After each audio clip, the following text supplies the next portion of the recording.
एक 2 मिनिटं नामस्मरण करूया आणि मग प्रवचनाला सुरुवात करूया. एकदा ओंकार करूया, सगळे ताट बसा छान.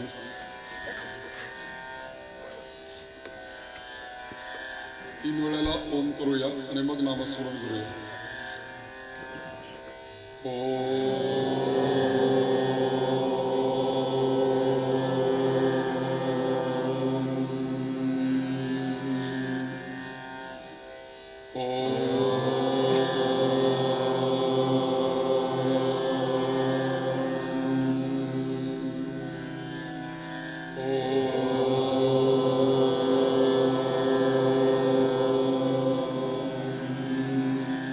दिगंबरा दिगंबरा श्रीपाद वल्लभ दिगंबरा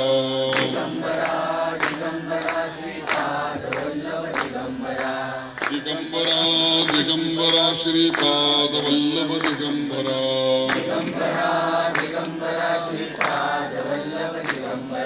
दिगंबरा दिगंबरा श्रीपाद वल्लभ दिगंबरा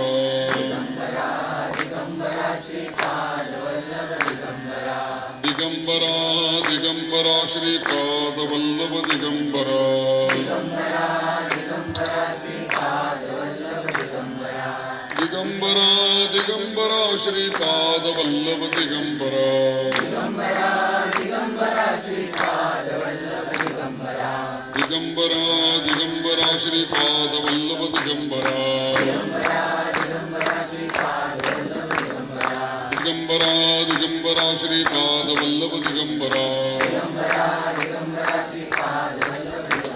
दिगंबरा दिगंबरा श्रीपाद वल्लभ दिगंबरा दिगंबरा दिगंबरा श्रीपाद वल्लभ दिगंबरा दिगंबरा दिगंबरा श्रीपाद वल्लभ दिगंबरा दिगंबरा दिगंबरा श्रीपाद वल्लभ दिगंबरा दिगंबरा दिगंबरा श्रीपाद वल्लभ दिगंबरा दिगंबरा दिगंबरा श्रीपाद वल्लभ दिगंबरा श्रीपाद वल्लभ दिगंबरा अवधूत चिंतन श्री गुरुदेव दत्त गुरुदेव दत्त गुरुदेव दत्त. जय गिरनारी जय गिरनारी जय गिरनारी.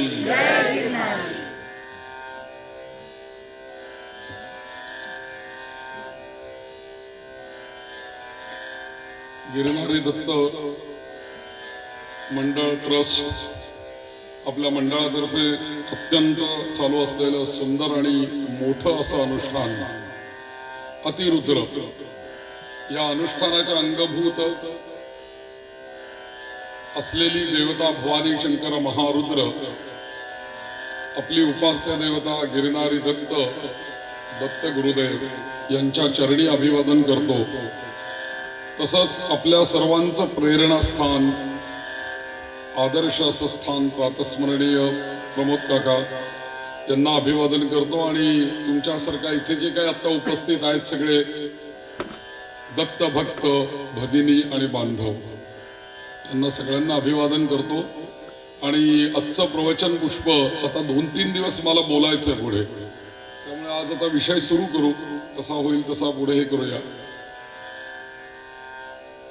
यज्ञामध्ये ज्या देवतांची आपण पूजा करतो, स्थापना करतो, आवाहन करतो, तर त्यांची जी अनेक प्रकारची सेवा केली जाते त्या सेवेमध्ये एक सेवा आहे प्रवचन सेवा. दत्तात्रयांना गायन पण खूप आवडतं, मग गायन सेवा. भगवान शिवशंकरांना तर संगीत प्रिय आहेत, त्यामुळे त्यांना संगीत गायन वेद या सगळ्या सेवा आपण त्यांच्या चरणी अर्पण करत असतो. त्यामुळे आजचं हे जे प्रवचन आहे या यज्ञांगभूत अनुष्ठानाच्या अंगभूत असलेलं जे काही प्रवचन आहे, इथे किती श्रोते माझ्यासमोर बसलेले आहेत आणि प्रवचन श्रवण करतात याला महत्व मुळीच नाहीये. महत्व आहे की एकमेव त्याच्या करता ते प्रवचन करायचं, अधिष्ठान ते आहे आणि त्याला मला ऐकवायचं आहे, कारण ती माझी सेवा आहे. आणि तसंच दत्तात्रयांच्याही चरणी म्हणून ही प्रवचन सेवा. तर असं आहे की थोडस एक विषय दत्तात्रयांचा घेऊया. गेले 2-3 दिवस 4-5 दिवस गोडबोले गुरुजींनी आपल्याला शिव विषय आणि रुद्राविषयी आपल्याला सगळं सांगितलेलं आहे.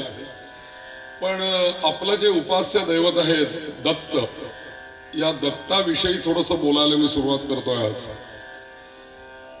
विषय कसा घ्यावा, कशावर बोलावं असा विचार करत होतो. म्हटलं सर्वसामान्यांना परिचित असलेला विषय समोर ठेवावा, ती म्हणजे दत्तात्रयांची आरती. त्रिगुणात्मक त्रयी मूर्ती दत्त हा जाणा. या आरतीमध्येच एवढं सामर्थ्य आहे आणि या आरतीमध्येच एवढं अध्यात्म दडलेलं आहे की ते मला तुम्हाला सर्वांना उलगडून सांगावं असं वाटतंय. आणि म्हणून दत्तात्रयांची आरती हा विषय आज समोर ठेवलेला आहे. त्याला आपण सुरुवात करूया. बघूया आज उद्या 1-2 दिवसात कसा तो विषय पुढे जाईल तसं. आणि बाकीही गोष्टी दत्तात्रयांच्या बद्दल ज्या काही आहेत त्या मी तुम्हाला सांगण्याचा प्रयत्न करेन. असं आहे की आपल्या महाराष्ट्र भूमीची काय काय वैशिष्ट्ये आहेत. आपल्या सगळ्यांची भाषा मराठी आहे. भारतामधले सगळेच प्रांत तसे मोठे आहेत आणि महत्वाचे आहेत. पण त्यातल्या त्यात महाराष्ट्र भूमीचं एक वेगळं आगळं काहीतरी वैशिष्ट्य आहे. आपल्या महाराष्ट्राचं वैशिष्ट्य काय आहे की आपली महाराष्ट्र भूमी ही संतांची भूमी आहे. आपल्या महाराष्ट्रामध्ये अनेक सारे संत झाले आणि हे झालेले जे अनेक संत आहेत, या अनेक संतांनी अनेक देवदेवतांच्या आरत्यांची रचना आपल्या महाराष्ट्रामध्ये केलेली आहे. खर तर आरती कशाला म्हणायचं? आपण म्हणतो आरतीला या, आरती करायची. आरती या शब्दाचाच मुळात अर्थ काय? तर संस्कृत मध्ये एक आर्त असा धातू आहे आणि आर्त धातू आरती शब्दामध्ये आलेला आहे. थोडक्यात व्याख्या जर का करायची झाली तर अशी करता येईल, आर्त स्वरांनी भगवंताला घातलेली साध म्हणजे आरती. आता हा आर्तस्वर कसा आहे माहितीये की एखादा लहान मुलगा आहे, मुलगी आहे आणि त्याला जर का पटकन ठेच लागली रस्त्याने चालताना, त्याच्या तोंडात पहिलं नाव काय येईल? आई म्हणून नाव येतं की नाही? आणि ती जी हाक असते ती इतर हाकांच्या पेक्षा वेगळी असते. त्या हाकेमध्ये आर्तता जास्ती असते आणि ही आर्तता ज्याच्यामध्ये प्रगट होते उपासनेमध्ये, ती जागा जर का कुठली असेल तर ती म्हणजे आरती आहे. म्हणून आरतीचं वैशिष्ट्यच असं आहे की आर्त स्वरांनी आरती म्हटली पाहिजे.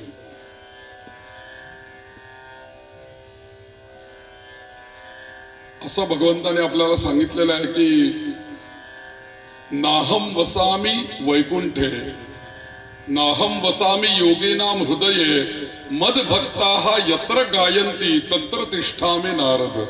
माझे भक्त जिथे गायन करतील त्या ठिकाणी मी निश्चित आहे असं तू समज. म्हणजे मी इकडे तिकडे कुठे असणार नाही. जिथे माझे भक्त गायन करतायत तिथे मात्र मी तुला नक्कीच भेटेल असं स्वतः भगवंताने सांगितलेलं आहे. आणि म्हणून तुम्हाला आम्हाला सर्वांना या पूजेमध्ये भगवंतांनी गाण्याची संधी देऊन ठेवलेली आहे. कुठे गाण्याची संधी देऊन ठेवली आहे? आरती करणं म्हणजेच गाणं भगवंत समोर, आणि ते सुद्धा आर्तस्वराने गाणं. म्हणून सगळी पूजा ही राजोपचार पद्धतीने जरी अभिषेक झाला, सगळी काही पूजा अर्चन झालं, वस्त्र अर्पण केलं, धूप दीप 56 भोग दाखवून झाले, ही सगळी पूजा संपन्न झाल्यानंतर सरते शेवटी आरती केल्याशिवाय त्याची सांगता होत नाही. एक का होईना आरती म्हणावीच लागते. आणि ज्या वेळेला आरती होते ना त्यावेळेला आजपर्यंतचा अनुभव असा आहे की जेव्हा आरती होते ना तेव्हा ते कर्म पूर्ण झाल्यासारखं वाटतं. नवे नवे तर अशी गोष्ट आहे, काही काही वेळेला अशी अनुभवायला आलेली की एखादं कर्म करत असताना त्याच्यामध्ये जर का काही कमी जास्त झालेला असेल तर आपल्याला अपराध कुठेतरी क्षमा मागायला तर संधी पाहिजे. पण एकदा तुम्ही त्याच्या समोर मुक्त कंठाने आरती जर का म्हटली तर काही पूजेमध्ये जर का काही न्यूनातिरिक्त कमी जास्ती काही झाला असेल ना तर ते सगळं परिपूर्ण होऊन जातं. आणि म्हणून आर्त स्वरामध्ये भगवंताला घातलेली साध म्हणजे आरती, एवढं लक्षात ठेवा.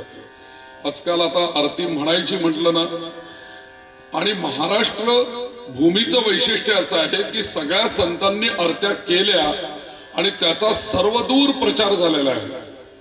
म्हणून आरती हे आपल्या महाराष्ट्रीयन लोकांचं जास्ती वैशिष्ट्य आहे. तुम्ही साऊथ इंडियामध्ये जर का गेलात तर आरतीची परंपरा नाही आहे. तिथे नुसतं ते कर्पूर ते आरती ओवाळतात, वेगवेगळे मंत्र त्यांच्या भाषेतले म्हणतात. थोडीशी उत्तर प्रदेशामध्ये आरतीची परंपरा आहे. गुजरातमध्ये, कारण गुजरात तर आपल्या महाराष्ट्राला लागूनच आहे, आणि महाराष्ट्रामध्ये तर सर्वत्र आरती आहेच. अहो, मी आरत्या शोधायला गेलो, मला पुस्तक छापायचं होतं. म्हटलं आरत्या एकदा कोणकोणत्या आहेत आणि उपलब्ध तरी कुठल्या कुठल्यात बघावं, म्हणून मी बघायला गेलो. तर एका गणपतीच्या आरत्या, मला असं एक इच्छा झाली की गणपतीच्या आपल्या पुस्तकामध्ये कमीत कमी 21 तरी आरत्या असल्या पाहिजेत. 21 आरत्या, 21 गणपतीला अर्थात प्रिय आहे. मी शोधायला गेलो, मला 100च्या वरती गणपतीच्या आरत्या मिळाल्या गेल्या 200-300 वर्षामध्ये झालेल्या. त्यातल्या मी 21 त्या पुस्तकामध्ये, त्यातल्या चांगल्या चांगल्या ज्या त्या सगळ्या छापल्या. कोणाची आरती नाहीये मला तुम्ही सांगा. झाडाची आरती आहे, वडाची आरती आहे, मारुतीची आरती आहे, म्हसोबाची आरती आहे, गायीची आरती आहे, ध्वजाची आरती आहे. काल आपण बघितलं मलखांब या ठिकाणी करत होते, त्यांनी सुद्धा आरती केलेली आहे. ते काल बोलताना म्हणत होते की आमच्या मलखांबाची सुद्धा एक आरती आहे म्हणून. महाराष्ट्र भाषेचं हे वैशिष्ट्य आहे की ते जिथे भक्तिभाव निर्माण करणारी जर का जागा कुठली असेल तर ती आरती आहे. पण आरतीची काही पथ्य पण आपल्याला सांभाळावी लागतात. आता आरती करायची म्हणजे निरांजन चांगलं असलं पाहिजे, मग पंचारती असली पाहिजे, ज्योतच असली पाहिजे चांगली, आणि आरती म्हणण्यापेक्षा आरती गाण्याचा प्रयत्न केला पाहिजे. आणि दुसरं पथ्य सांभाळलं पाहिजे की आरतीमध्ये संतांनी जे शब्द ठेवलेले आहेत तेच शब्द आपण म्हणण्याचा प्रयत्न केला पाहिजे. पण असं असतं की संतांचे शब्द बरेच वेळेला राहतात बाजूला आणि आपले पदरचे शब्द त्याच्यामध्ये घालून लोक आरती म्हणतात. बरेच वेळेला असं दिसून येतं. मी एखादा विचारलं होतो की हे स्वतःचे शब्द का घालतात त्याच्यामध्ये, जे संतांनी दिले ते तुम्ही म्हणा तिथे. जय देव जय देव जय श्री गुरुदत्ता, आरती ओवाळिता, हरली भोचिंता, हे नाथांनी लिहिलं, हे तुम्ही म्हणा. तुमचे पदरचे शब्द तिथे काय घालता? ते म्हणाले, अहो गुरुजी तुम्हाला माहित नाही, ते काही शब्द असे घातले ना म्हणजे आरती जरा जास्ती वेळ चालते म्हणजे थोडं लांबलं नाही तर पटकन संपते म्हणे. अहो म्हटलं मग जास्ती वेळ आरती चालायची असेल तर 2-4 आरत्या जास्ती म्हणा ना, आहे त्या आरतीमध्ये. ते म्हणले आमचं भांडवलच एवढं, तर काय करणार, मग त्याच्यामध्ये शब्द वाढवायचं. पण नाथांनीच सांगितलं, ज्यांनी दत्तात्रेयांची आरती महाराष्ट्रामध्ये पहिल्यांदा केली ते नाथ महाराज पैठणचे, त्यांचीच आरती आता आपण इथून पुढे बघायची आहे 2-3 दिवसामध्ये. त्रिगुणात्मक त्रैमूर्ती दत्त हा जाणा, ही आरती नाथांनी केलेली आरती.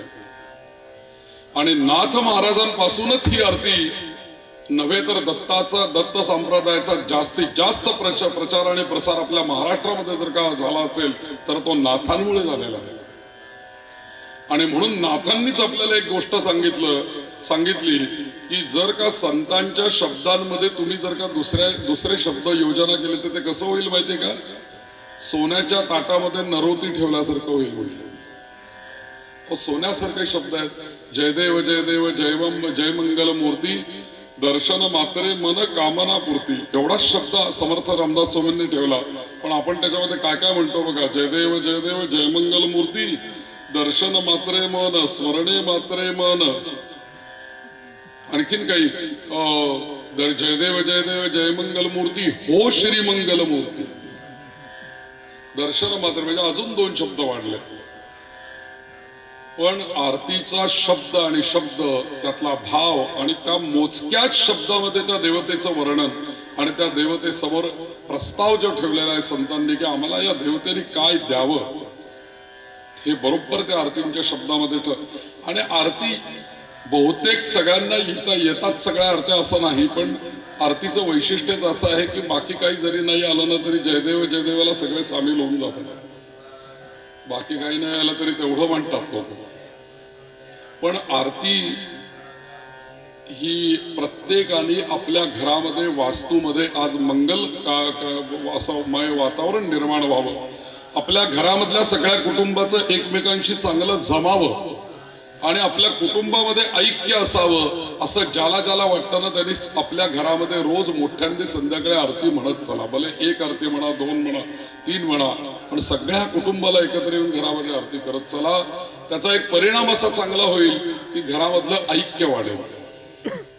त्याच्याकरता तर संप्रदायामध्ये आरत्या आहेत, नाही तर दत्त संप्रदायामध्ये आरत्या आहेत, समर्थ संप्रदायामध्ये आरत्या आहेत, वारकरी संप्रदायामध्ये आरत्या आहेत. कुठला असा संप्रदाय की जो आरती विना आहे? या संप्रदायांमध्ये आरत्या ठेवण्याचं कारण काय आहे? या संप्रदायातले सगळे जण जे आहेत ते एकमेकांना धरून राहिले पाहिजे, त्यांचं ऐक्य निर्माण झालं पाहिजे. आणि ऐक्य समाजामध्ये निर्माण करण्याचं काम चांगल्या रीतीने आणि मोठ्या प्रमाणावर जर का कोण करत असेल तर ती म्हणजे आरती आहे. म्हणून आरतीला खूप मोठा न्याय दिला पाहिजे, महत्व दिलं पाहिजे आणि ती व्यवस्थित म्हटली पाहिजे. इथे असं आहे की दत्तात्रेयांची आरती आपण मांडत असताना सर्व देवतांमध्ये दत्त हे आगळं वेगळं दैवत असं आहे की बाकीच्या सगळ्या देवतांना फक्त देव असं म्हटलं जातं. बाकीचे सगळे देव आहेत. गणपती देव आहे, शंकर देव आहे, मारुती देव आहे.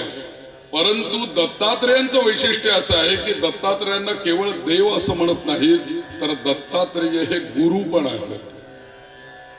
म्हणून आपण म्हणतो गुरु दत्तात्रेय. मुळामध्ये गुरु या शब्दाचा अर्थ काय होतो? गुरु का शब्द म्हणायचा? कारण गुरु या शब्दाचा अर्थ असा आहे की गुकारहा अंधकारोस्ति रुकारहा तन निरोधकः तयोर ऐक्यम परब्रह्म गुरुरित्यभिधीयते. आमच्या जीवनामध्ये जन्मोजन्मीचा अज्ञान आहे, जन्मजन्मीचा अंधकार आहे आमच्या जीवनामध्ये. आम्हाला ज्ञानाचा प्रकाश जो दाखवतो ना तो सद्गुरू आहे. म्हणून जो आमच्या जीवनामध्ये आल्यानंतर आमच्या अंधकाराचा नाश करतो आणि आमच्या अंधकारामध्ये स्वतःची ज्ञान ज्योती प्रज्वलित करतो त्याला म्हणायचं गुरु. म्हणून गुकार हा अंधकार दर्शक आहे आणि रुकार हा अग्निवाचक आहे. म्हणून र हे अग्निबीज आहे. म्हणून आपण म्हणतो ना राम असा शब्द म्हणतो. आणि राम नाम घेतलं म्हणजे काय होतं? आपलं पाप जळून जातं. मग राम या शब्दामध्ये अग्नी कुठे आहे? तर राम हे उच्चार करताना जो र अक्षर उच्चारलं जातं त्या र मध्येच अग्नी आहे. त्यामुळे राम असं जेव्हा आपण म्हणतो तेव्हा ते पाप जळूनच जातं. म्हणून गुरु या शब्दामध्ये र हा अग्निवाचक आहे. त्यामुळे अंधकार नाहीसा झाला की रकार हा जो आहे तो ज्ञानवाचक, अग्निवाचक, प्रकाशवाचक आहे. म्हणून गुरु आणि दत्तात्रेय या शब्दाचा अर्थ काय? मुळामध्ये दत्त या शब्दाचा अर्थ काय? दत्त काय? दत्त म्हणजे काय? तर दत्त या शब्दाचा अर्थ ज्याने स्वतःहून तुमच्या आमच्या करता स्वतःला दिलेला आहे असा जो आहे तो त्याला म्हणतात दत्त.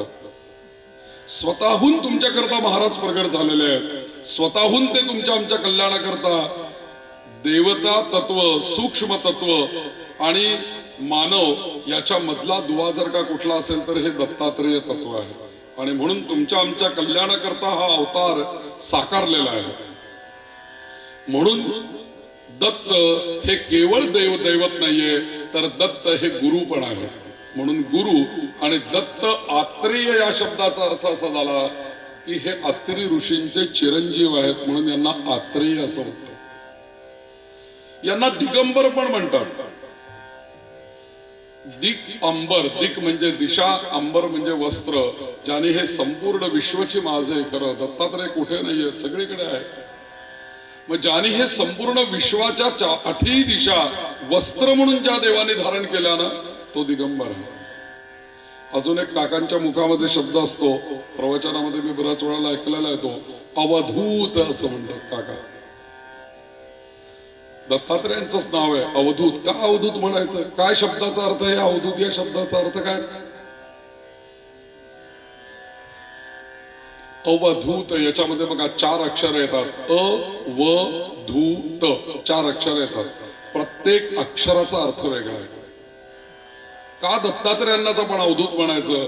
याचं कारण अ या शब्दाने एकच गोष्ट होते, अविनाशी तत्व, जे कदापि नष्ट होत नाही. तुम्ही मला सांगा दत्तात्रेयांचे अवतार झालेत, कमीत कमी 16 अवतार झालेत दत्तात्रेयांचे. अहो दत्तात्रेयांचे 16 अवतार झाले, ह्यांच्या सुद्धा कथा ऐकण्यासारख्या आहेत. नव्हे तर दत्तात्रेयांनी अवतार घेतल्यानंतर 16 अवतार झाले, पण दत्तात्रेयांनी स्वतः गुरु असताना सुद्धा 24 गुरु केलेले आहेत. गुरु आपल्याला ज्ञान देतात, ते आणतात कुठून? हा लाईट आपल्याला प्रकाश देतो, पण हा लाईट काही स्वतः प्रकाश निर्माण करत नाहीये, तो कुठून तरी घेऊन आलाय आणि आमच्यापर्यंत पाठवतोय. मग हे गुरु आम्हाला प्रकाश देत आहेत, ते काही स्वतः निर्माण करत नाहीये, ते फक्त माध्यम आहेत. प्रकाश तिकडून येतोय, दिक्मधून. दिक अंबर आहेत ना, ते दिगंबर आहेत, त्या 8ही दिशांमधनं प्रकाश त्यांच्याकडे येतोय, पण ते सौम्य करून आपल्या भक्ताला देणारे सद्गुरू आहेत. म्हणून अ या शब्दाचा अर्थ अविनाशी. दत्तात्रेयांना अविनाशी का म्हटलेलं आहे? या सगळे अवतार जे झालेले आहेत, तुम्ही बघा, बाकीचे राम अवतार आहे, कृष्ण अवतार आहे, सगळे जे अवतार आहेत ते अवतार झाल्याची कथा आहे, अवतार कार्य केल्याची कथा आहे आणि अवतार समाप्त केल्याची पण कथा आहे. गोपाल कृष्णांना 350 वर्षांचं आयुष्य होतं, कृष्ण अवतार. परंतु अवताराचं कार्य एकदा समाप्त केलं तेव्हा द्वारका जी निर्माण केलेली होती ती सगळी समुद्रामध्ये त्यांनी स्वतः बुडवून टाकली आणि सोमनाथच्या तिथे जंगलामध्ये हरणाच्या त्या पारध्याचा बाण लागल्याचं निमित्त केलं आणि देह सोडून दिला. प्रभू रामचंद्रांनी सुद्धा अवतार कार्य समाप्त, रावणाला ठार मारलं, घरी आले, अयोध्येला आले, तर अवतार कार्य पूर्ण झालं, स्वतः सीतेसहित ते शरयूमध्ये निघून गेले. सगळे अवतार झाले, अवताराचं कार्य झालं आणि अवतार समाप्त झाले. मात्र दत्तात्रेयांच्या बाबतीत असं आपल्याला दिसून येतं, दत्तात्रेयांचा अवतार झाला, दत्तात्रेय कार्य दत्तात्रेयांनी केलं नाही, भूतकाळ नाहीये. दत्तात्रेयांचा अवतार झाला हाच फक्त भूतकाळ आहे, पण दत्तात्रेय अविरत कार्यरत आहेत. दत्तात्रेयांचा अवतार समाप्त नाही झालेला कुठे. म्हणून अवधूत या शब्दामध्ये पहिला शब्द अविनाशी. दत्तात्रेयांचं तत्व जे आहे हे अविनाशी तत्व आहे. दुसरा शब्द येतो व या शब्दाचा अर्थ व पासून वरेण्य असं आपण म्हणतो. आपण ज्यांना गायत्री मंत्र माहिती आहे त्यांना माहिती, गायत्री मंत्रामध्ये वरेण्य असा शब्द येतो बघा. वरेण्य या शब्दाचा अर्थ असा आहे की जो खरोखरी वर्णन करण्या योग्य, आणि वरेण्य या शब्दाचा अर्थ जगामध्ये सर्वश्रेष्ठ. खरोखरी ज्याचं वर्णन करावं, ज्याचा सन्मान करावा, ज्याची उपासना करावी, असं जर का कुठलं तत्व असेल तर ते वरेण्य तत्व आहे. म्हणून अविनाशी तत्व, वरेण्य, व पासून वरेण्य. त्यानंतर शब्द येतो धू, धू, धकार येतो तिथे. ध या शब्दाचा अर्थ काय होतो? ध पासून शब्द होतो धूता किंवा धौता. धू पासून धुणे आपण मराठीमध्ये शब्द येतो. तर ज्याच्या उपासनेनी उपासकाचे षड विकार धुतले जातात पूर्णपणे. अहो आम्हाला वॉशिंग मशीन मध्ये जावंच लागतं उपासना करायची म्हणजे. भगवंताने सुद्धा स्वतःकडे एक वॉशिंग मशीन ठेवलंय, तो बटन दाबतो गर. फक्त कोणाला त्या वॉशिंग मशीन मध्ये किती वेळ ठेवायचं हे दत्तात्रेय ठरवतात आणि मग ते वॉश करतात तुम्हाला. 10 मिनिटं, 15 मिनिटं, कधी कधी 10 वर्ष, कधी कधी 20 वर्ष तेवढ्या ते यात्रा करून घेतात. मग तुम्हाला स्वच्छ करून, स्वच्छ वाळून, स्वच्छ काय म्हणतो ना आपण, धुतल्या तांदुळासारखे तुम्हाला बनवून टाकतात ते. मग काय धुता तो आम्हाला? धू या अर्थाने काय आम्हाला धुतलं जातं? तर काम, क्रोध, मद, मोह आणि मत्सर हे जे काही षड विकार आहेत, या षड विकारापासून आम्हाला धुवून स्वच्छ पवित्र मंगल बनवणारे दत्तात्रेय आहेत. आणि धू आणि त शब्द आहे. त या शब्दाने ज्यांना अथर्व शीर्ष माहिती आहे त्यांना तो शब्द माहिती आहे, तत्वमसी असं म्हणतो. तत्त्वम असी म्हणजे जे हे या संपूर्ण विश्वाचं निर्मिती ज्या ईश्वरीय तत्वापासून झाली ते तत्व आहे बरं का. ते ईश्वरीय तत्व आहे. आणि ते तत्व कसं आहे? निर्गुण निराकार आहे, त्याला कोणताही आकार नाही, उकार नाही, पण ते तत्व आहे. तर त्या तत्वाची तत्वम, आणि तेच तत्व तुमच्या आणि आमच्या शरीरामध्ये सुद्धा अंश रूपाने तेच तत्व आहे. जे आमच्या शरीरात आहे त्याला म्हणतात आत्मतत्व, आणि ते जे आहे त्याला म्हणतात परमात्म तत्व. म्हणून तत्वम असी, तो आणि मी एकच आहे. म्हणून नाथ महाराज याच आरतीमध्ये सगळ्यात शेवटचा शब्द ठेवतात. तो शब्द आला की आपण सांगू. फक्त मी आता या अवधूत शब्दानुसार त्याची आठवण करून येतो. मी तू पणाची झाली बोळवण. बस, आता मी आणि तू वेगळा नाही राहिलो. तू आणि मी एकच, पहिल्यापासूनच एकच होतो मी. फक्त हे तुला माहिती होतं, मला माहित नव्हतं की तू आणि मी एकच आहे. कारण गीतेमध्ये भगवान गोपाल कृष्ण म्हणतात ना अर्जुनाला, बहुनी मे व्यतीतानी जन्मानी तवच अर्जुन, तान्यहम वेत्थ सर्वाणी नत्वं शौच परंतप. अरे बाबा, तू आणि मी याच जन्मामध्ये एकत्र आलेलो नाही आहोत. याच्या आधी कितीतरी जन्म तू आणि मी एकत्र काढलेले आहेत, आणि तुला तुझा आणि माझा संवाद झालेला आहे. पण ते सगळे जन्म तू जाणत नाहीस, तर ते सगळे जन्म मी जाणतो. दत्तात्रेय बरोबर हेच म्हणत असतात. आपण जेव्हा त्यांच्या संप्रदायामध्ये येतो त्यावेळेला आपले किती जन्म त्यांच्याशी संपर्क आलेले आहे त्यांना माहिती, आपल्याला माहित नाही. म्हणून त्यांनी या जन्मामध्ये आपल्याला जवळ घेतलेलं आहे. आणि म्हणून अवधूत तत्वम असी, तेच तत्व, तोच मी तूपणाची. म्हणून अवधूत हा शब्द दत्तात्रेयांना लागतो. म्हणून मुळात मध्ये गुरु हा शब्द आहे, दत्तात्रेय शब्द आहे, अवधूत शब्द आहे. आणि या शब्दांनुसार दत्तात्रेयांचं खरं स्वरूप आपल्याला कळतं. म्हणून दत्तात्रेयांचा अवतार झालेला आहे, आणि तो तुमच्या आमच्या कल्याणाकरताच झालेला आहे. तुम्हाला आम्हाला त्या तत्वाची ओळख करून देण्याकरता सद्गुरू म्हणून दत्तात्रेय आलेले आहेत. आणि म्हणून दत्त उपासना आणि वारकरी संप्रदायामध्ये भक्ती, वारकरी संप्रदायामध्ये जी केली जाते त्याला उपासना नाही म्हणत, त्याला काय म्हणतात भक्ती. आणि दत्तात्रेयांच्या बाबतीत भक्ती नाही म्हणत, तिथे काय म्हणतात दत्त उपासना. उपासना आणि भक्ती याच्यामध्ये जरा फरक आहे बरं का. भक्ती ही त्या मनाने पुष्कळ सोपी आहे, पण उपासना त्या मनाने खूप अवघड आहे. आणि दत्तात्रेय हे दैवत असं आहे, ते गुरु तत्व असल्यामुळे गुरु वेळ प्रसंगी शिष्याला 2 तडाखे सुद्धा देतो, कारण जे शिव गुरुच आहेत. एखादी गोष्ट शिष्याला समजली नाही तर ते एकदा सांगतील, 2दा सांगतील, 3ऱ्यांदा तडाखा ठरलेला आहे.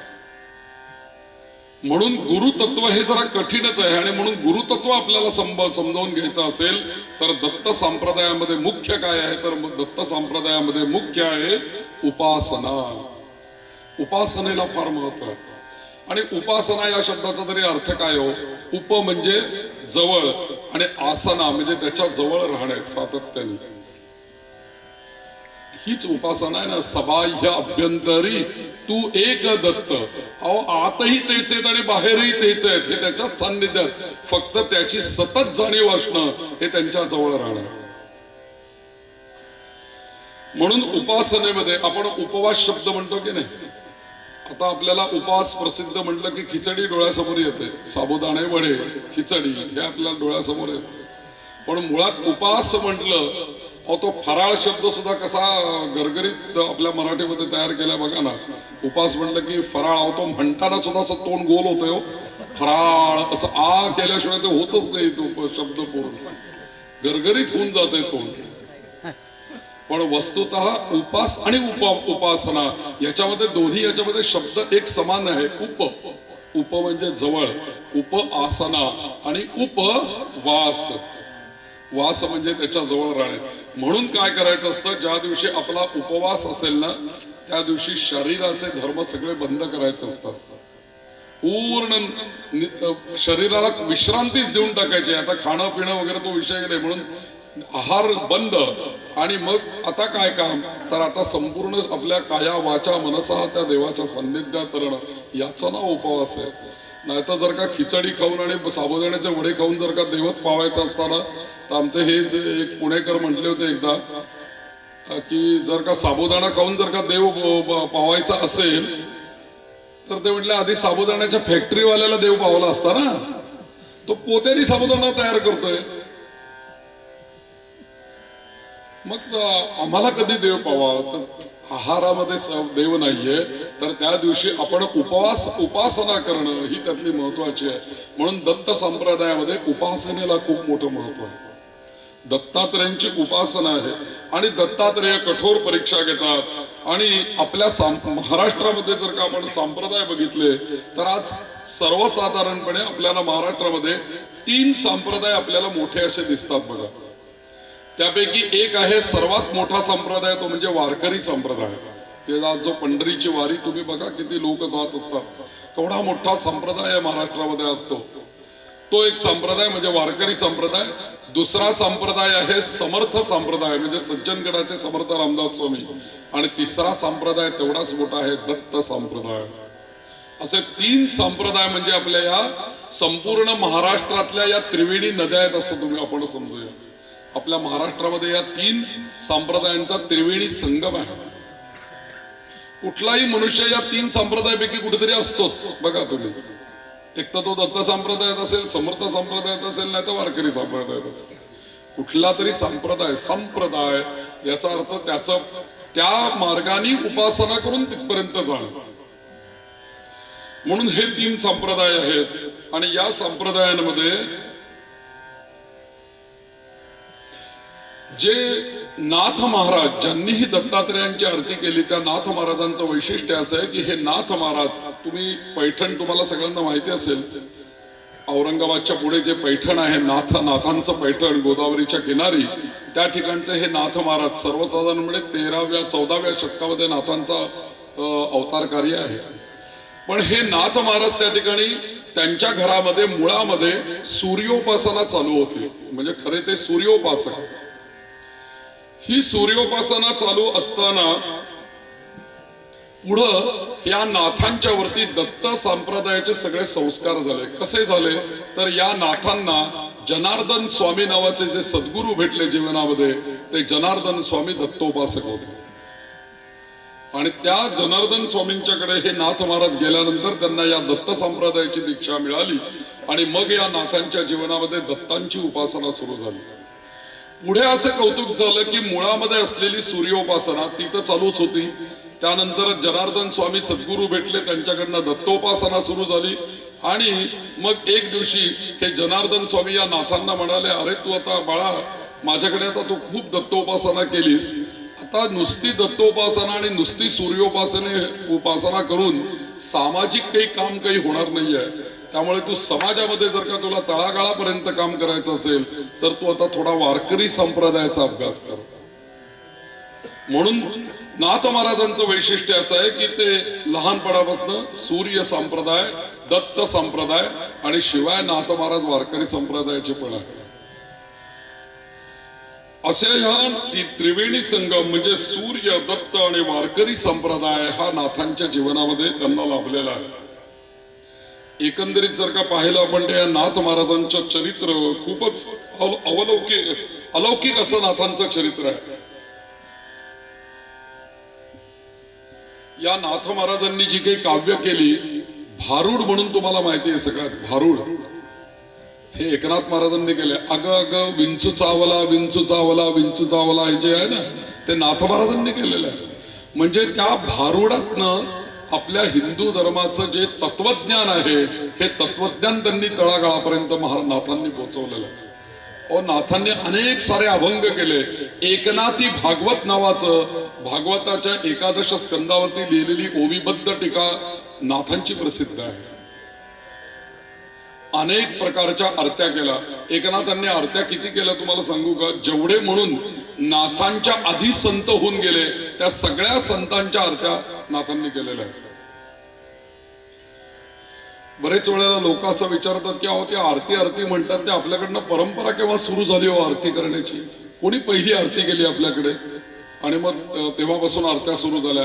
तर सर्वसाधारणपणे इतिहास जर का आपण बघायला गेलं तर सर्वसाधारणपणे 12व्या शतकामध्ये नामदेव महाराज झाले. नामदेव महाराजांनी पहिली आरती केलेली आहे. नामदेव महाराजांनी गणपतीची पण आरती केली, नामदेव महाराजांनी विठ्ठलाची पण आरती केली आणि नंतर त्यांनी त्यांच्या संप्रदायामध्ये त्यांच्या पठणाचीही सुरुवात केलेली होती. पण ते पुढे टिकलं नाही. त्याच्या पुढे नाथ महाराज आले, नाथांनी आरत्या केल्या. त्याच्यामध्ये ही दत्तांची आरती केली. त्याच्यानंतर थोडा थोडा प्रचार सुरू झाला.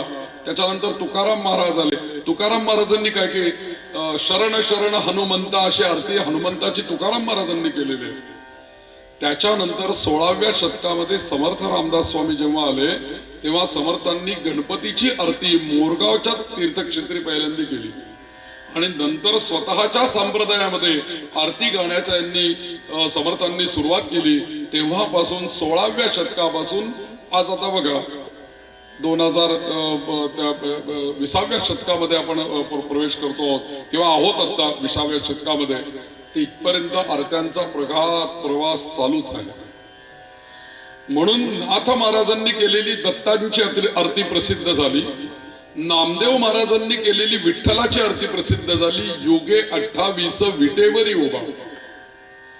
समर्थांनी केलेल्या 2-3 आरत्या प्रसिद्ध झाल्या. त्याच्यामध्ये अगदी महत्वाची आरती म्हणजे सुख करता दुःख हरता वार्ता विघ्नाची. फार सुंदर आरती हो, ऐकण्यासारख्या. गणपतीबद्दल काय बोललेत समर्थ लोक. आपल्याला कळतच नाही की सुख करता काय, त्याच्यामध्ये संकष्टी पावावे म्हणायचं का संकटी पावावे म्हणायचं याच्यावरच चर्चा असते बऱ्याच वेळा. मी एकाने मला विचारलं की गुरुजी इथे संकष्टी पावावे म्हणायचं का संकटी पावावे म्हणायचं. म्हटलं हे बघ, तू जर का संकष्टी पावे असं जर का म्हटलास तू तर होईल काय, गणपती बाप्पा फक्त तुला संकष्टीलाच पावे. पण तुला अपेक्षा काय आहे, संकटात त्यांनी पावावा का संकष्टीला पावावा. तो म्हटला नाही, प्रत्येक संकटाच्या वेळेला त्यांनी मला पावायला पाहिजे. मग म्हटलं तिथे संकटी पावावे हे बरोबर आहे. तिचं संकष्टी नाही, पण गणपतीचा संकष्टीचा संबंध आहे ना. हो ना म्हटलं आहे ना. मग तू म्हण संकष्टी पावावे, त्याच दिवशी तो तुला दर्शन दे. पण इथे समर्थ म्हणतात त्या आरतीमध्ये किती, त्या आरतीमध्ये एकच शब्द महत्वाचा आहे गणपतीच्या, ज्या आरतीची सुरुवात समर्थांनी सुख या शब्दापासून केलेली आहे. मला तुम्ही सांगा, शेकडो आरत्या तुम्ही पण बघा, मी पण बघितलेल्या आहेत. सुख हा शब्द कोणत्याही देवाच्या आरतीमध्ये नाही आहे. फक्त गणपतीच्या बाबतीची सुरुवातच सुखापासून आहे. बर इतकं म्हणून भागत नाहीत समर्थ. सुख करता दुःख हरतानी सुरुवात करतात आणि अंती काय म्हणतात, शेवटच्या चरण संकटी पावावे निर्वाणी रक्षावे.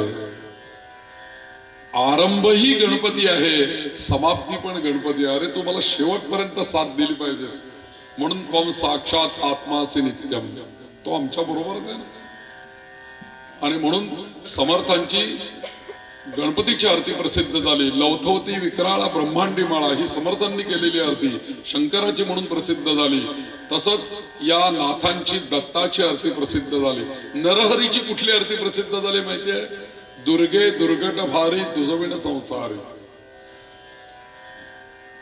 म्हणून शेवटच्या याच्यामध्ये त्यांचं नाव होतं नरहरी तल्लीन झाला पद पंकज लेशा. आपल्याला शब्दच कळत नाही काय नक्की म्हणायचं.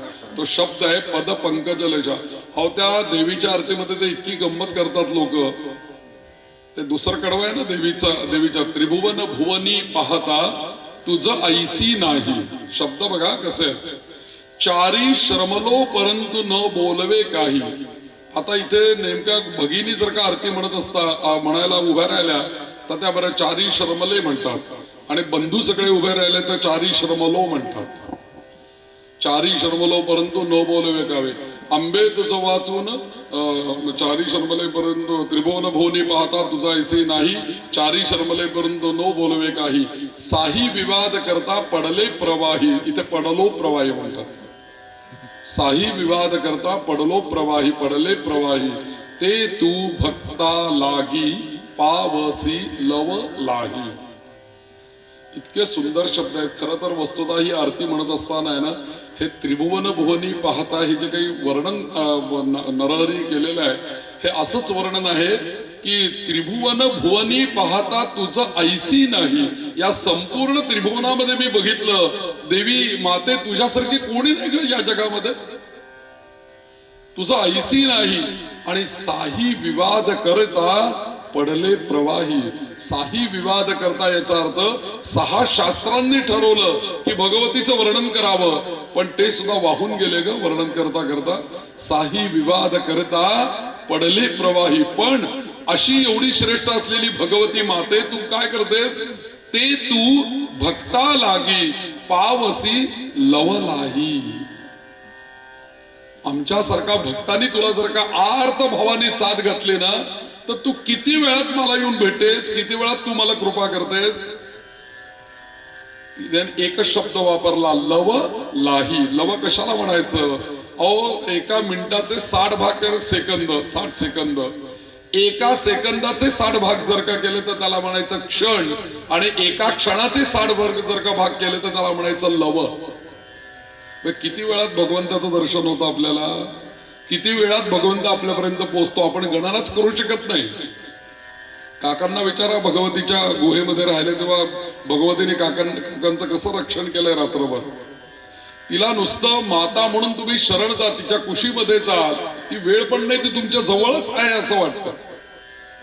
ते म्हणून जे शब्द संतांनी ठेवले ते शब्द तसेच्या तसे अर्थपूर्ण अर्थ लक्षात घेऊन आपण म्हणण्याचा जर का प्रयत्न केला तर आजही आपल्याला त्या आरतीचा पूर्ण आनंद मिळाल्याशिवाय राहणार नाही. इतके सुंदर शब्द आहेत.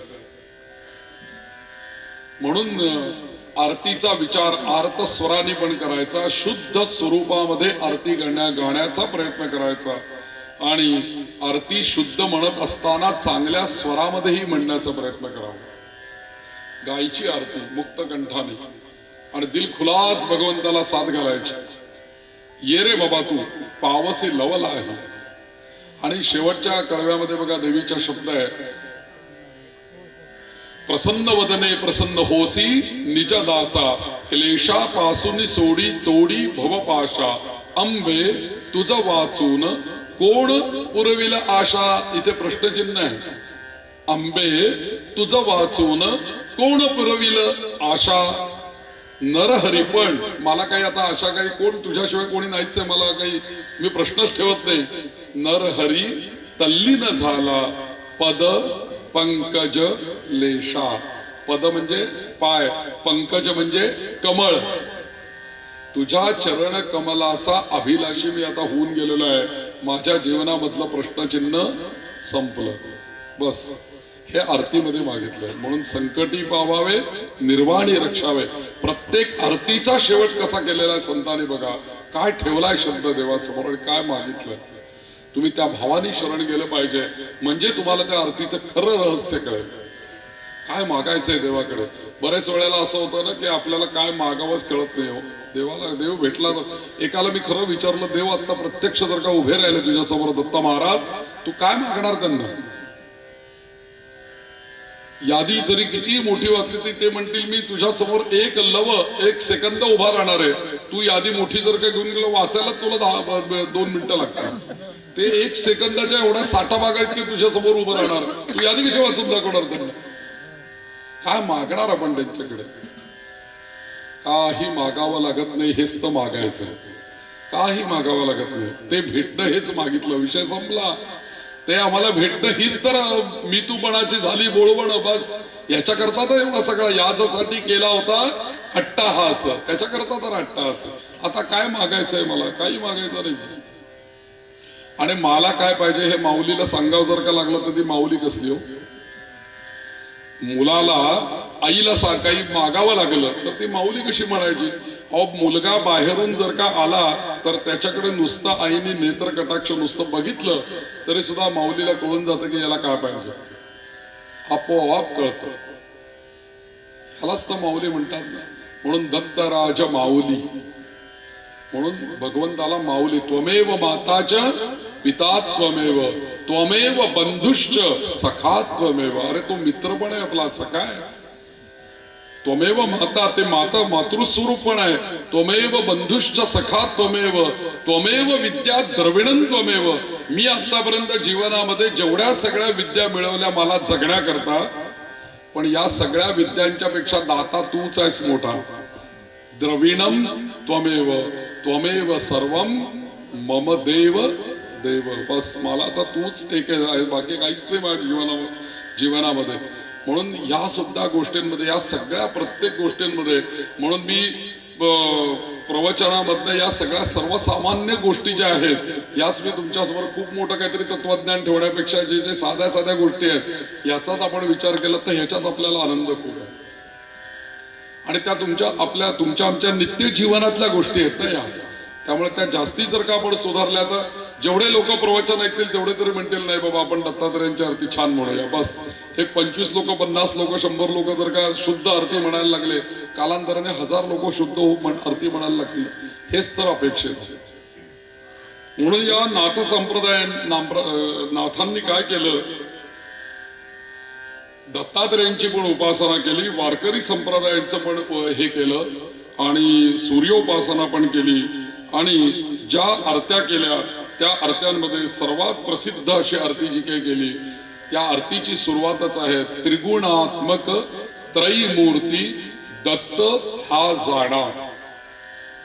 त्रिगुणी अवतार त्रैलोक्य राणा. नेती नेती शब्द न ये अनुमाना.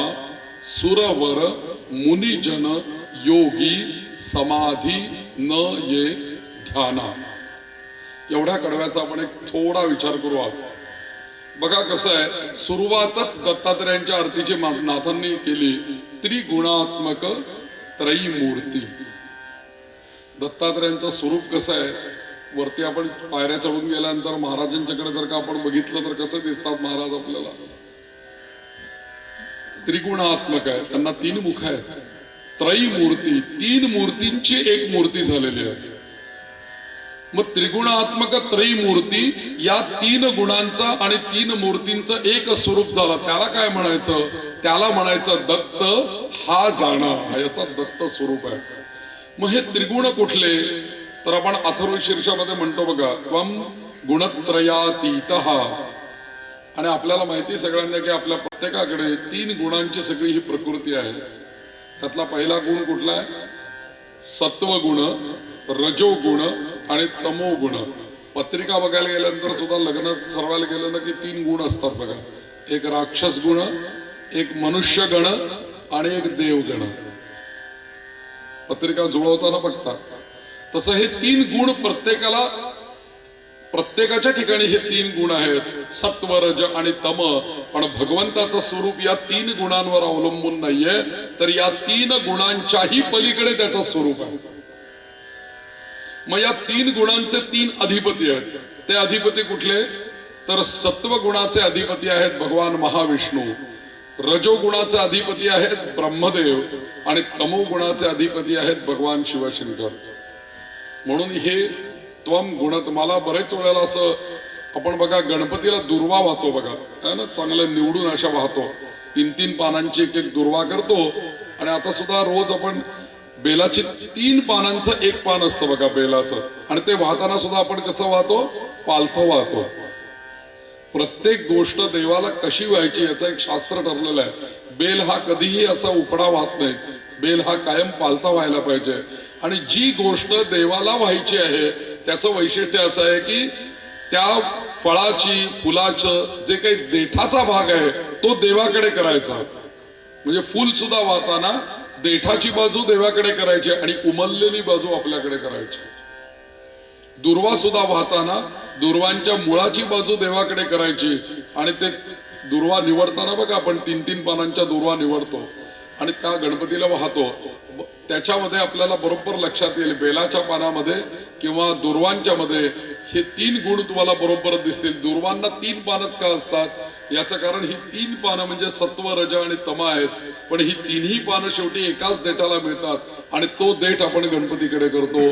त्वम गुणत्रयातीतः हा तो त्या 3 गुणांच्या पलीकडे असलेला गणपती आहे.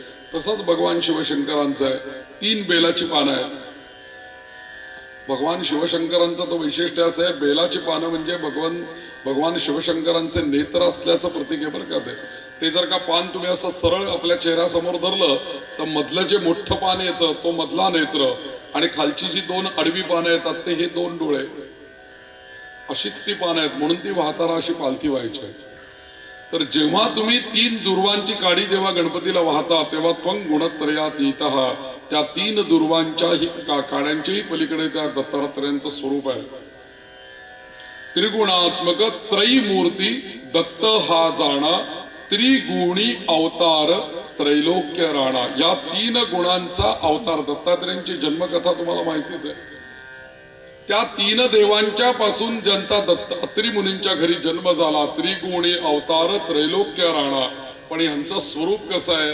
नेती नेती शब्दे न ये अनुमाना. म्हणजे हे त्रिगुणात्मक त्रैमूर्ती दत्त स्वरूप आहेत, पण यांना जर का आपण शोधायला गेलो आणि पाहायला गेलो तर आम्हाला त्यांचं स्वरूप नाही ओळखत. कसे दत्तात्रय? मग आम्ही वेदाचा आश्रय घेतला की वेदांनी तरी त्या भगवंताच्या जवळ जाता येतं का? कारण सर्वश्रेष्ठ भगवंताचे श्वास आणि निश्वास जे आहेत ते वेद आहेत आणि वेद हे अपौरुषेय आहेत. मग वेदाच्या माध्यमातून भगवंताच्या जवळ जाता येतंय का? तर वेदच शेवटी आपल्याला सांगू लागतात की नेती नेती, आम्हाला याच्या पुढे आमची मर्यादा नाही, याच्या पलीकडे भगवंत तत्व आहे, आम्ही इथपर्यंतच तुला पोहोचवू शकतो. म्हणजे कसं की आपण एखाद्याने 10वी मध्ये जर का ऍडमिशन, म्हणजे 10वीला एखादा मुलगा असेल आणि क्लासला ऍडमिशन जर का घेतली तर क्लासवाले सर कसं म्हणतात की बाबा हे बघ, तुला परीक्षा द्यायची आहे ना, तर आमच्या क्लासमध्ये तुला असा गायडन्स मिळेल की आम्ही तुम्हाला 70-80% पर्यंत मार्क पडून देऊ. एखादा क्लासवाला म्हणाल नाही, आमचे सगळे मेजॉरिटीच येते, 90% पर्यंत आमचे सगळे विद्यार्थी पास होतात. आणि एखादा क्लासवाला म्हणेल की आमचे सगळे विद्यार्थी बोर्डात येतात, असं म्हणेल की नाही. तसं वेद सुद्धा आपल्याला सांगतो की आमचा जो क्लास आहे तो तुम्हाला इथपर्यंत घेऊन जाईल, 80%, 90% पर्यंत घेऊन जाईल, पण त्याच्याही पलीकडे आपल्याला 100% पर्यंत जायचंय आणि ते ईश्वरीय तत्व आमच्याही पलीकडे आहे. म्हणून वेद सुद्धा म्हणतात न इति न इति, आमचा शब्द तिथे अपुरा पडतो.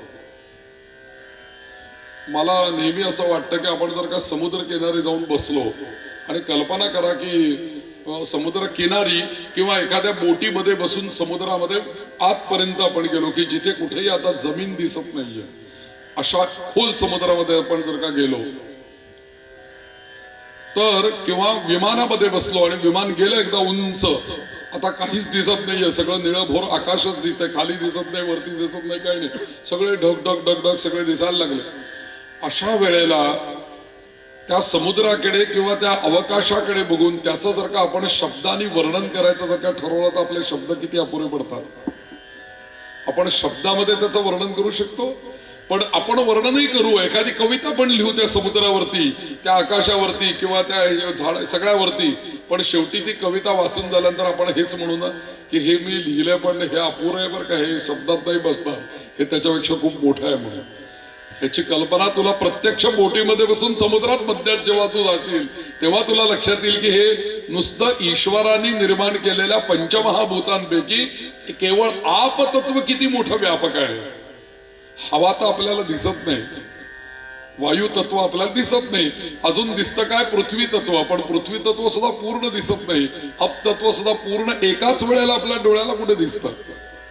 पण जे काही त्याचा भाग आपल्याला दिसतो त्याचं आपण शब्दाने वर्णन करू शकत नाही. तुम्ही कल्पना करा, आपण भगवंताला किंवा दत्तात्रेयांना, स्वामी समर्थांना आपण म्हणतो अनंत कोटी ब्रह्मांड नायक. एक तो सायंटिस्ट आपल्या जे होऊन गेले की ज्यांनी अवकाशाचा अभ्यास केला, त्याच्यामध्ये मी एक मागे असाच काहीतरी लेख वाचला होता. त्यांनी सांगितलं की ही संपूर्ण जे काही अंतराळ म्हणजे नवग्रह आहेत, हा सूर्य आहे किंवा या सगळ्या ज्या गोष्टी आहेत, ही एक आकाशगंगेचा एक भाग आहे. आणि एक कुठली तरी मोठी अशी आकाशगंगा आहे, त्याचं त्याने नाव पण लिहिलेलं होतं. आणि त्या आकाशगंगेचा आकार जो आहे तो कसा आहे तर त्यांनी सांगितलं, त्याने वेगळा आकार दाखवला, त्याने ब्रेड सारखा सांगितला होता आकार. ब्रेड कसा असा फुगलेला असतो आणि असा झालेला असतो, आपण म्हणूया फुगलेल्या पुरीसारखा त्या आकाशगंगेचा आकार आहे.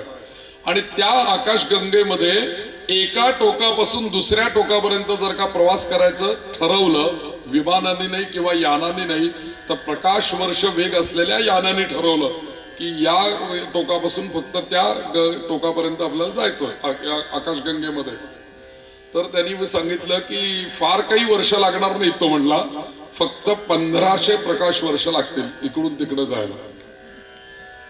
प्रकाश वर्ष असं त्यांनी सांगितलं. मला तुम्ही सांगा की ही आकाशगंगेमध्ये एवढे तालक, आपण म्हणतो ना की अनंत ब्रह्मांड, एक ब्रह्मांडामध्ये या आकाशगंगेमध्ये त्यांनी लिहिलंय की आपली जी पृथ्वी आहे ज्याच्यावरती आपण राहतो ती पृथ्वी किती मोठी आहे या आकाशगंगेच्या मानाने, तर त्यांनी सांगितलं धुलीकण सुद्धा मोठा असेल, इतकी लहान छोटीशी पृथ्वी आहे. तुम्ही कल्पना करा, तो जर का आकाशगंगेमध्ये धुलीकणाची उपमा देत असेल तर तो धुलीकण, त्या धुलीकणावर असलेले देश, त्यानंतर देशामध्ये असलेले प्रांत, आशिया खंड आणि अमुक तमुक, आणि त्याच्यामध्ये असलेलं आपलं चौल गाव, त्याच्यामध्ये असलेलं दत्त मंदिर, आणि त्याच्यामध्ये बसलेलो आपण. कल्पना करा तुम्ही त्या धुलीकणावर कुठे होता.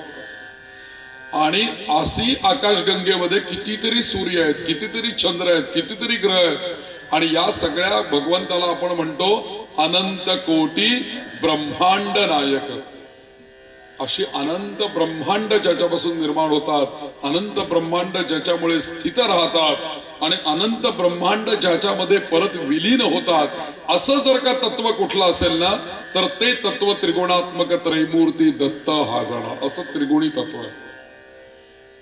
म्हणून या तत्वाची स्तुती करताना वेद सुद्धा असं म्हणतात, नेती नेती न इति न इति शब्दे न ये अनुमाना. अहो शब्दांनी या देवाला समजावून घेणं शक्यच नाही. अहो शब्द सुद्धा अविनाशी आहेत बरं का. शब्द सुद्धा, शब्दांना काय म्हणतो आपण, शब्द कशाचे तयार होतात, अक्षरांचे तयार होतात ना. अक्षर एकत्र आली की शब्द तयार होतो. अक्षर या शब्दाचा मुळामध्ये अर्थ काय की जे कधीही, क्षर याचा अर्थ नष्ट होणे, जे कधीही क्षर होत नाही ना ते अक्षर. आपलं अक्षर म्हणजे अ आ इ ही अक्षर, स्वर व्यंजन, त्याच्यापासून निर्माण होणारे शब्द आणि त्याच्यापासून निर्माण होणारी अक्षर, तर ही अक्षर कधीही नष्ट होत नाहीत. आणि अक्षर शब्द हा जो गुण आहे ना तो आकाश तत्वाचा आहे. त्यामुळे या आकाश तत्वाचा गुणच शब्द असल्यामुळे जे जे कोणी बोललं ना ते या आकाशामध्ये नीट रेकॉर्डिंग करून ठेवलेलं आहे त्याचं.